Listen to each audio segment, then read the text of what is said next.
If this were myself driving, I'd still be in custody. There would be attempted murder. Tonight, participants in a residential school march scramble to avoid a hit-and-run driver. We haven't had a salary raise for the last 2 years. Cree teachers in northern Quebec take job action over unequal treatment. I don't feel it's fair taking up space in a category that was created for traditional Indigenous music. And Juno Award winner Crystal Shawanda sings the blues.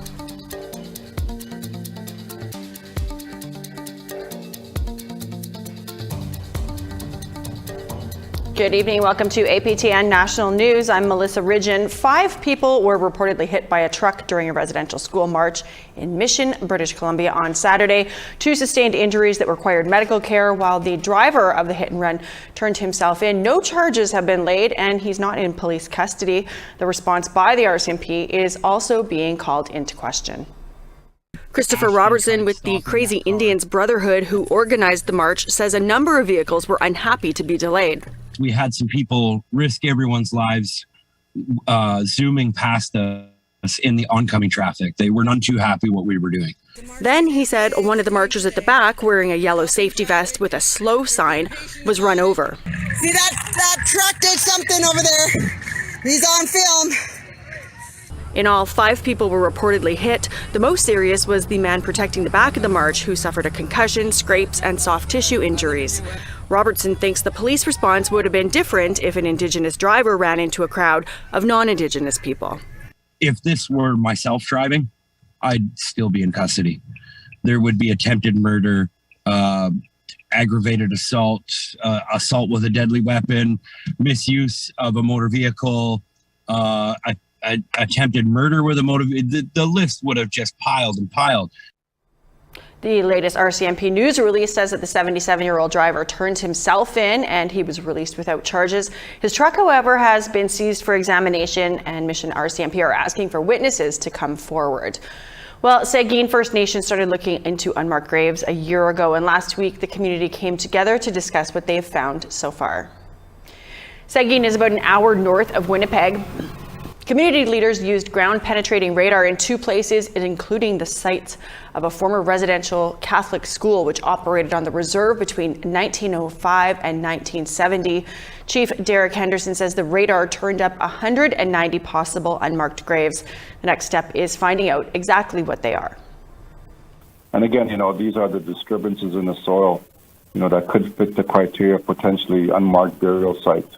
We don't know yet what's there, but that's something that we've been working on now for the last year.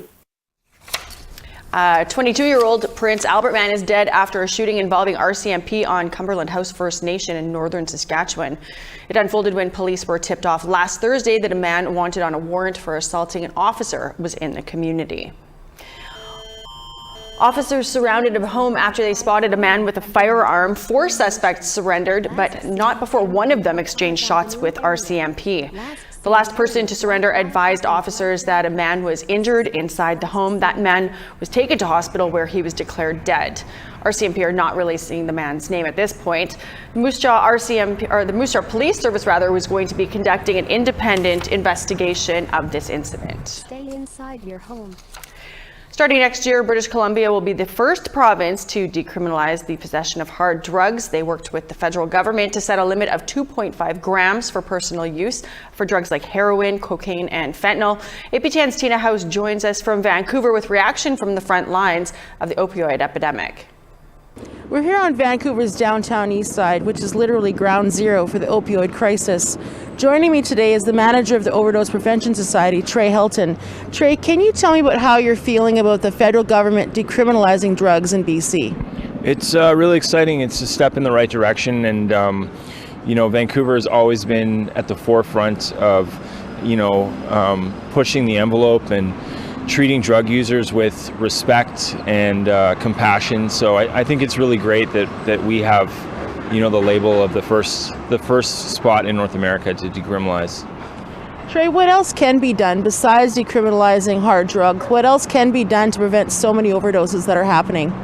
Well, obviously safe supply, but that's a far way away. I think right now VCH is providing drug testing on the spectrometer regularly. There could be more testing done, I believe.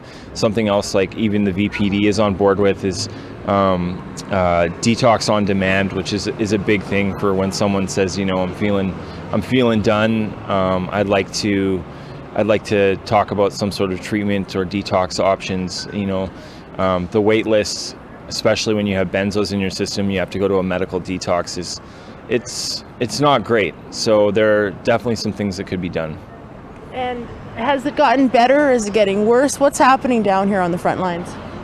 Well, it's warming up a little bit. We've had an exceptionally rainy June, obviously, so far, but generally our numbers drop in the summertime. People stop coming in because they want to, you know, use outside. It's nice and warm. So during the summer months, we always respond to a lot more overdoses that are sidewalk or in the alleyway. So, can you give us an idea of how many overdoses you're responding to on a daily basis?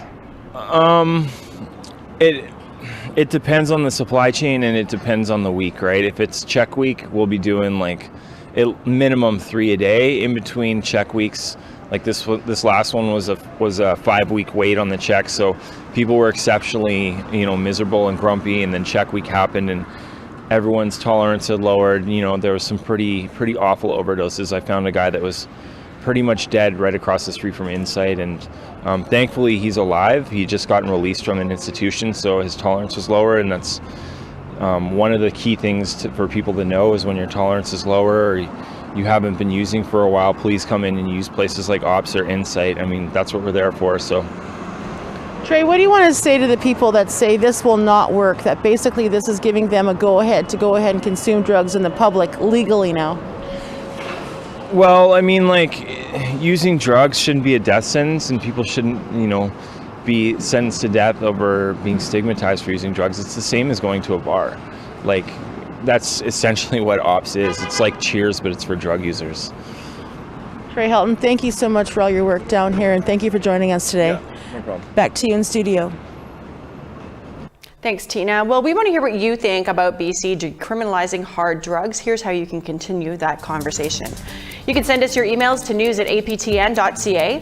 You can leave a comment on aptnnews.ca. You can also find us on Facebook, Twitter, Instagram, YouTube, and TikTok.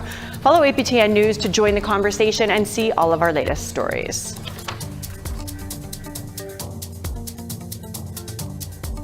An Inuit energy company and Hydro-Quebec announced a partnership this week to bring renewable energy to residents of Nunavik. That's the Inuit region of northern Quebec. Amelia Fournier has more on what that is going to look like.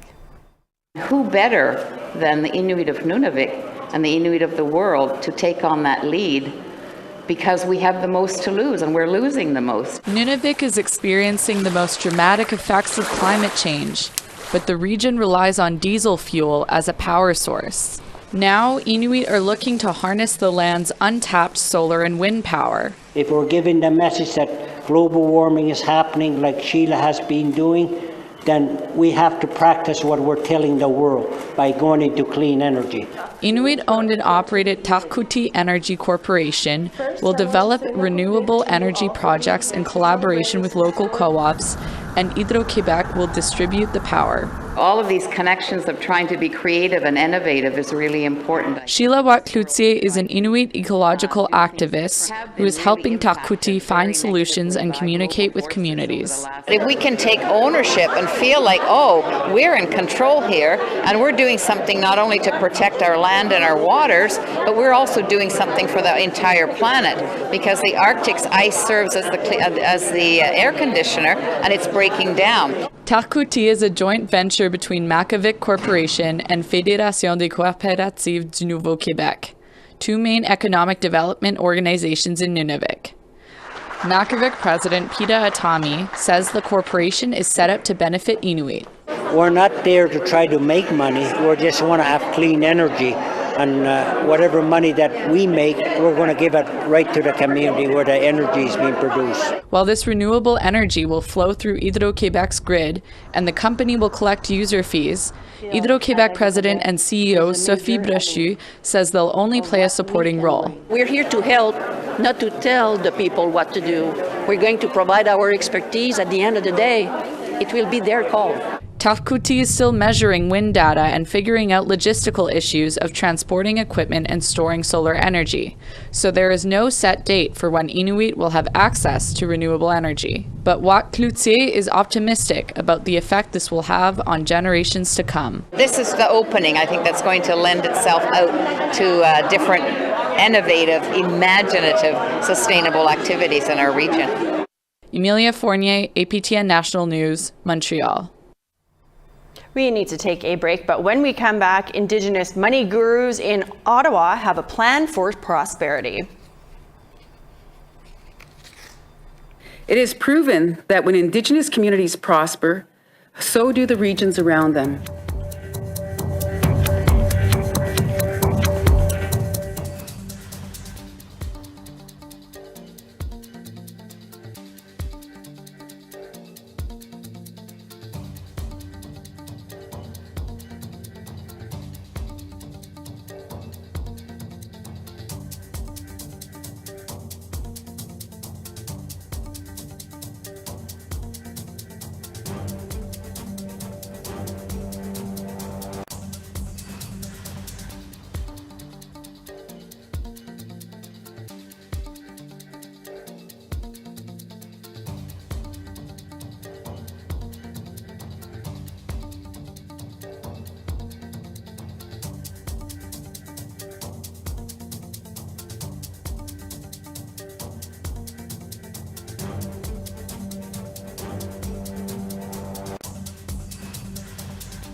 A group of Indigenous stakeholders have launched a national economic strategy. Their 114-page document was unveiled in Ottawa. The strategy contains 107 calls to economic prosperity. These include a national network of Indigenous chambers of commerce, first refusal in sale or lease of Crown land, and allowing Indigenous people to share in revenues from natural resources. The strategy is in response to a 2020 recommendation by the Organization for Economic Cooperation and Development that Canada needs a national Indigenous plan. Don Madabi Leach explains why the new strategy is an important step. Always envisioned. She is the first Indigenous So woman what does in Canada achieving economic reconciliation look like? Picture vibrant Indigenous economies, Indigenous self-sufficiency, and socioeconomic parity with the rest of Canada. A society where Indigenous peoples would contribute upwards of $100 billion annually to Canada's GDP. It is proven that when Indigenous communities prosper, so do the regions around them. An estimated 7 million Canadians say that rising inflation and soaring housing costs are forcing them to go hungry just to make ends meet. A new report from Food Banks Canada shows 1 in 5 Canadians are going hungry, with 23% saying they're eating less than they think they should because they don't have enough money for food. Food Banks Canada says this summer will be the toughest Canadian food banks have faced in the organization's 41-year history. Now to Nunavut, where one of the most notorious convicted criminals in the territory's history has been released from prison. Our Kent Driscoll joins us from Iqaluit. Be warned, this report may be triggering for victims of sexual abuse. Kent, who got out of jail and why? Thanks. And we've learned that former Catholic priest Eric Dieger has been released from prison. According to a parole board document, it was a statutory release, which means he's completed 2/3 of his sentence and is eligible to complete the last third outside of prison, while still under supervision from probation officials. A Dieger has to return to a halfway house every night. Other conditions include following a treatment plan, no volunteer or paid work around anyone 18 years of age or younger, and no contact with children or victims, and reporting any relationships to his probation officer. In 2015, after a long trial here in Iqaluit, Dieger was convicted of 24 counts of sexual abuse that happened between 1978 and 1982 in the Nunavut community of Iqaluit. The victims, all Inuit youth in that community that Dieger had access to in his role as a parish priest. Back in 1990, Dieger was also convicted of sex crimes against Inuit youth from his time in Baker Lake, Nunavut. He was released in 1992, and when these new accusations came to light in 1995, he fled to Belgium to stay with his religious order, the Missionary Oblates of Mary Immaculate. Now, he was deported back to Canada in 2011, met by the RCMP at the airport, and was sent to Nunavut, where he spent 4 years in pre-trial detention. That history of fleeing Canada came up in the parole board's decision. According to the documents, Dieger wanted to stay with members of the Oblate Order upon his release. The parole board said no, opting to place Dieger in a supervised halfway house. The Oblates did not immediately return our phone call asking if they are continuing to support Dieger. In total, Dieger has been convicted of sex crimes against 35 Inuit youth, most of whom were between the ages of 9 and 13 at the time of the crime. There's much more on this story on our website, aptnnews.ca, including a copy of that parole board decision. Back to you in Winnipeg. Thanks for that, Kent. Cree school board workers in northern Quebec have walked off the job late last week. This came after negotiations with the board came to a standstill. Staff say they want their same benefits as their southern counterparts. Here's Amelia Fournier once again with this story.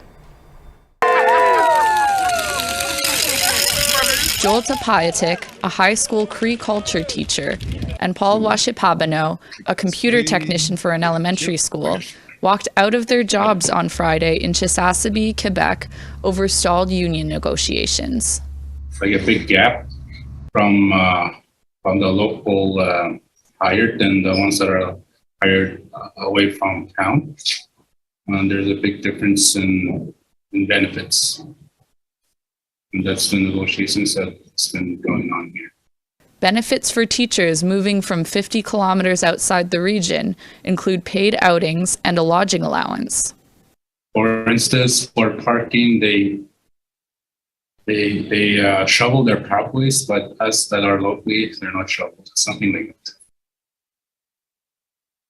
Treated different then. The majority of the teachers in the Cree school board are not Cree, and Paul says locals should be encouraged to work in schools.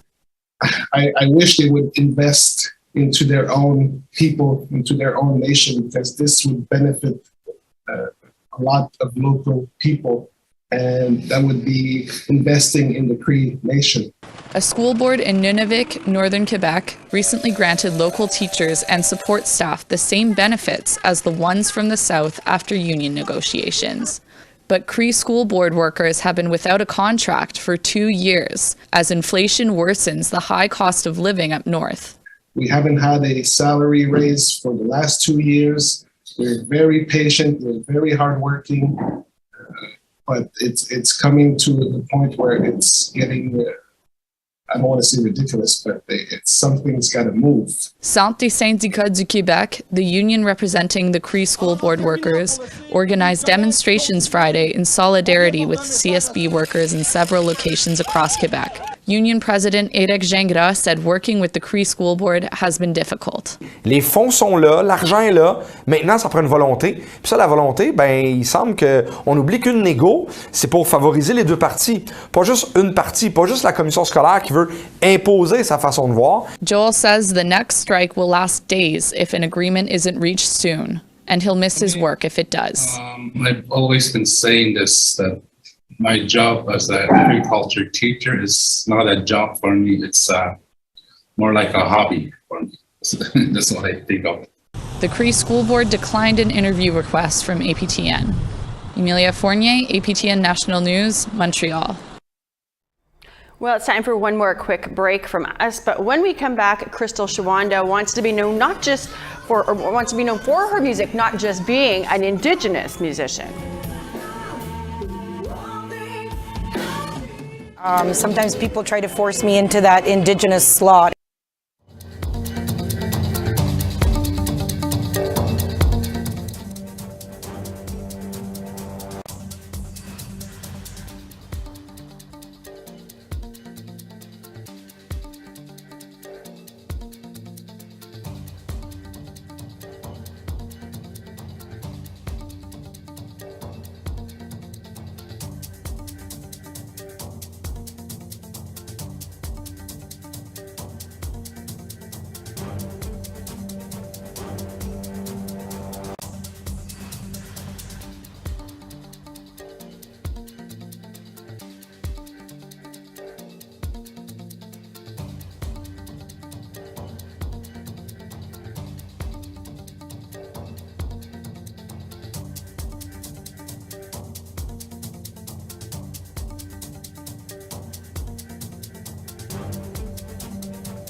Welcome back. It's time now for our photo of the day. Karen Sear snapped this picture of a bear cub and its mother from her boat near Burns Lake, BC. If you want to be our next photo of the day, you can submit your pictures to share@aptn.ca along with the description and the location, and you could be our next photo of the day. Let's take a look now at tomorrow's weather forecast. Off to the east coast, we've got 11 in sunshine for St. John's, 24 in sunny in Halifax. Happy Valley Goose Bay, 17 in sunshine, Kuujjuaq, 18 in sunny skies. 15 in Gas Bay, sunshine there, 28 with a chance of showers for Montreal. Ottawa, 26 and rain. Sault Ste. Marie, mix of sun and clouds, 17 degrees. Kapuskasing, rain and 18, 22 and sunny for Thunder Bay. 19 and sunshine for the Paw, Puckatawagan 18 and sunny. 21 and sunny for Winnipeg, Brandon mix of sun and cloud, 19 degrees there. 20 and sunshine for Regina, 21 and sunny for Yorkton. 21 and sunny for Buffalo Narrows, sunshine up north to Stony Rapids, 23. Showers at 19 for Grand Prairie, Fort Chip, sunshine, 22. 21 and sunny for Edmonton, 15 for Lethbridge and Medicine Hat with cloudy skies there. 26 and sunshine for Kamloops, 19 and rain for Victoria. 22 and a mix of sun and cloud in Fort Nelson, 21 and sunny for Prince George, 13 and showers for Beaver Creek, 18 and sunny for Whitehorse. Wrigley 22 and showers, Wati 22 but sunshine. Inuvik mix of sun and clouds, 8 degrees, Holituck 2 and sunny. Cambridge Bay some flurries, 2 degrees, New Yacht sunshine and 6, same with Chesterfield. Pangertung 8 and sunny, Kenite 9 and sunny.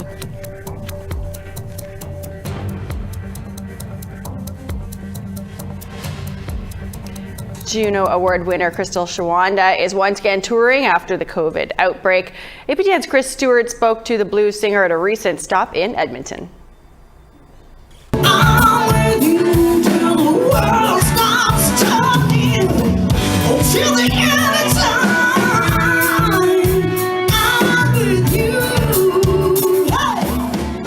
Crystal Shawanda won the 2021 Juno for Best Blues Album. With her vocal range and energy, it's easy to see why. She packed the Blues on White in Edmonton.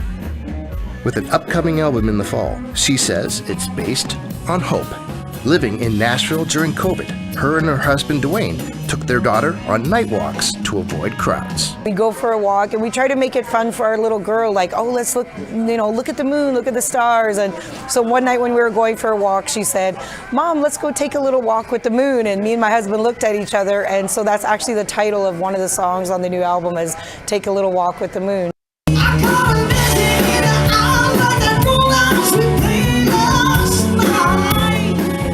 She says her blues sound shouldn't be limited to Indigenous categories. In some situations, sometimes people try to force me into that Indigenous slot, into that Indigenous lane. And sometimes it makes sense. Sometimes it does make sense. And sometimes it doesn't. Like in the past, as far as like my music is mainstream, and so I don't feel it's fair taking up space in a category that was created for traditional Indigenous music. I think that should be reserved for people, for artists who are doing traditional Indigenous music. Her debut album, Dawn of a New Day, debuted in 2008 and hit the Billboard Top 20. Back then, she sang country, but her heart was in the blues. Her future albums have been blues, and she says her country fans have continued supporting her. I appreciate all the support for everybody who has followed me over from my country music days over to the blues world now. I really do appreciate it, especially all my fans who tell me again and again, whether you're singing country blues, it's still Crystal Shawanda music. And so I've loved having that reminder, and so that's something that I tend to say now is it's still Crystal Shawanda music. So thank you so much to my fans for realizing that.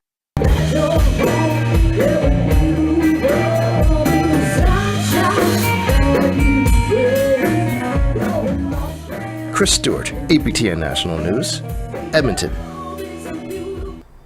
We love that, girl. Well, that is all the time that we have for your news to kick off the week. I'm Melissa Ridgen. We're always thankful to have you join us. Have a great night. We'll be back here tomorrow.